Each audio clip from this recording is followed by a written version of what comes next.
अस्सलाम वालेकुम। ज़िंदगी एक नेमत है, इसे बेकार शिकायतों में ज़ाया ना करें, किसी की तज़लील ना करें।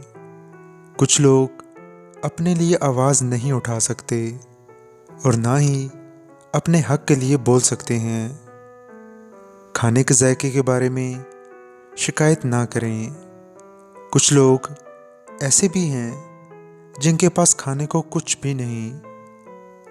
अपने हमसफ़र से मुतालिक शिकायत ना करें। कुछ लोग तन्हा ज़िंदगी भी बसर कर रहे हैं। अपने घर की बुराई ना करें। कुछ लोगों को सर छुपाने के लिए छत भी मैसर नहीं। अपनी औलाद की शिकायत ना करें। कुछ लोग इस नेमत के लिए तरस रहे हैं।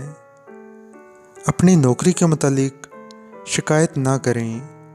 कुछ लोग बेरोज़गार भी हैं। अपनी ज़िंदगी को बुरा भला ना कहें। कुछ लोग ज़िंदगी और मौत की जंग लड़ रहे हैं।